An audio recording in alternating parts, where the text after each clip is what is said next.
I never thought that it would come to this. No, I didn't. Hey, we've had enough.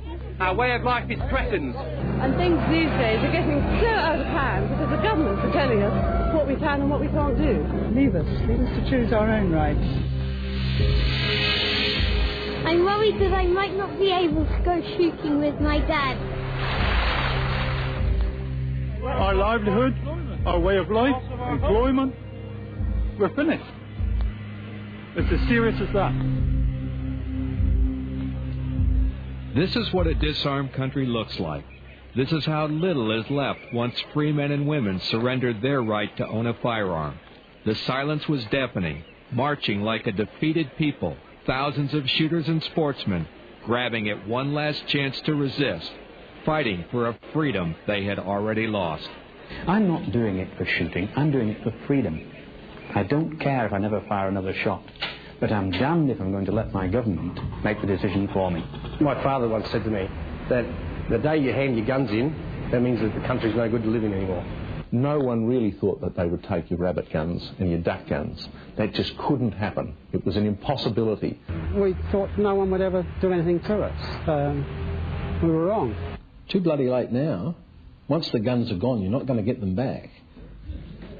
Giving into government by giving up their firearms. Gun owners were shamed into silence while politicians and the anti-gun forces moved swiftly, turning two tragic shootings into legislative opportunities.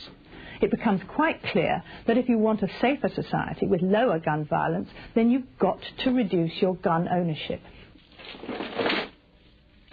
In Great Britain, a total ban on handguns. Within a year, storage rooms at police departments were filled with firearms. No matter how valuable or how rare, they were turned in by law-abiding citizens to be destroyed. The main thing that's been destroyed in the UK is democracy.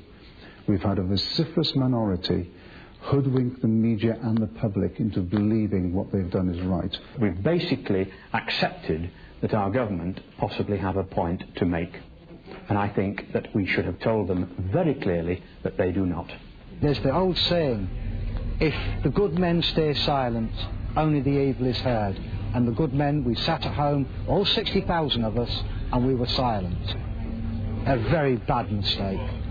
In Australia, it took just 2 weeks for an outright ban on all semi-automatic firearms and pump-action shotguns to become law. We're supposed to be in a democratic country here in Australia, but I'm starting to wonder about that now. How dare the government take away my gun? How dare they do that? Because I haven't done anything wrong. On May the 9th, I was allowed to own firearms. On May the 10th, I was a criminal if I didn't hand them in. And what did I do? Just because I happen to be a firearms owner, I happen to be some sort of potential murderer or some sort of monster. And that's just not the case. It's the feeling of being a second-rate citizen. It's the feeling of being a Jew in Nazi Germany. That's the same feeling. Gun owners forced to surrender their firearms to the saw blade, the scrap heap, and the blast furnace. Strike the pen. And for collectors like Len Martin, all he has left is memories. Photographs of what freedom once felt like. A cult collection worth thousands of dollars, gone forever. My family fought for this country, for his rights, my rights, and they did it for nothing. Because what we've got now is, I believe we're heading for we're close to a dictatorship. But it's more than just losing a firearm. It's losing a tradition and a cherished right. And that's a loss that can never be reclaimed. That firearm was my father's. It was mine. It was going to be my son's. And they've taken it from me. And they shouldn't be allowed to do that. The chief of firearms in South Australia said to me, you'd be happy with the money you got for your guns, wouldn't you? I looked at him and I said, you don't understand, do you? I don't want the money. I want my guns. I lost a Ruger 44 carbine rifle, which I use for pig shooting, and I lost a Rimfire 22 semi-automatic, which is the first firearm my father ever gave me, and that really hurt.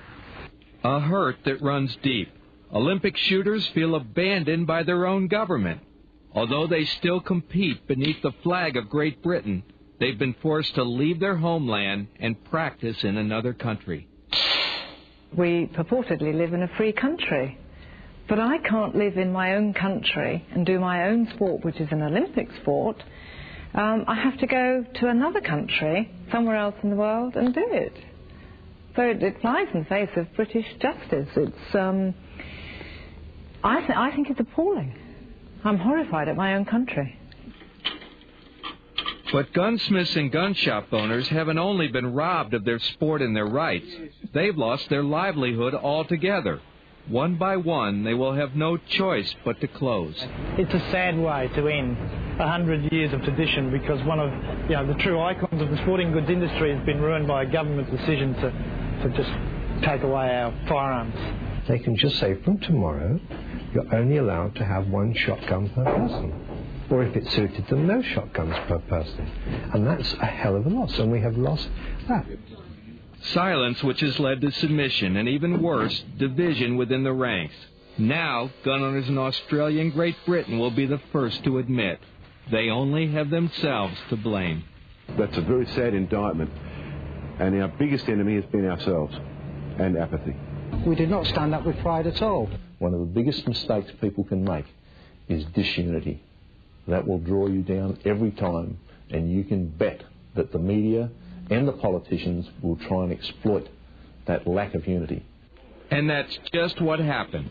Not only did gun owners submit to the political pressure and the non-stop media spin, they gave in to public pressure as well, turning in not just the guns that were banned, but all of their guns, and giving up on their rights altogether.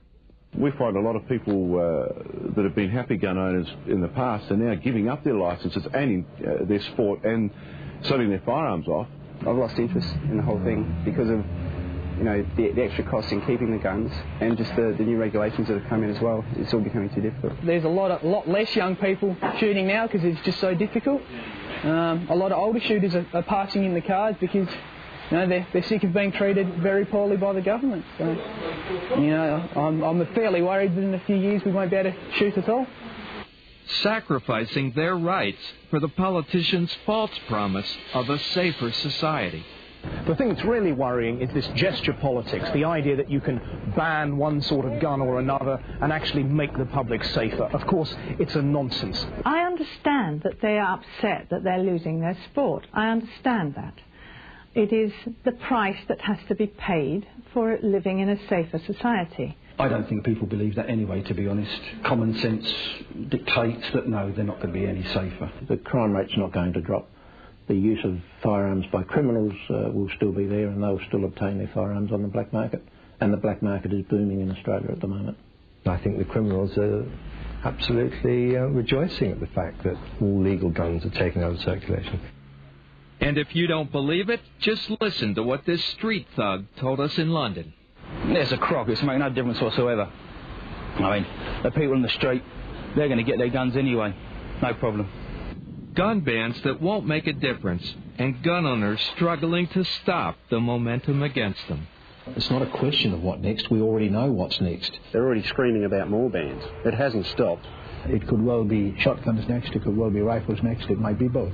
The end will be that they will probably ban all types of guns, all shotguns, which people enjoy, and then that'll be that. There'll be no sport of shooting whatsoever. Gun owners who set themselves up for defeat. Oh yes, I mean we sat at home waiting for the truth to be told. The truth is never told.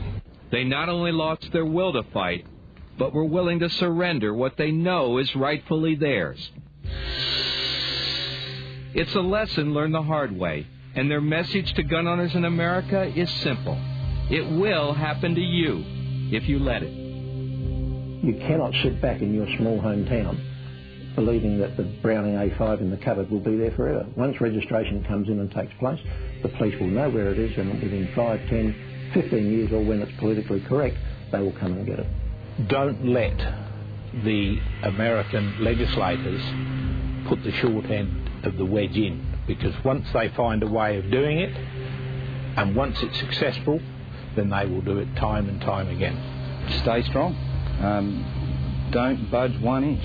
As soon as they start to suggest a ban on one sort of gun or one type of gun, say no. Do everything you can to oppose it, because it's just the beginning of a broader ban. For God's sake, get behind the biggest organisation, make it as big as you can. Join the NRA. Keep the pressure on, because if you don't keep the pressure on, there are people out there whose entire life is devoted to taking your rights away. Get off your butts and wake up. Read the writing on the wall. Join up and be with the strength now. It's too late when your guns are gone. You should never give up. Never, ever give up.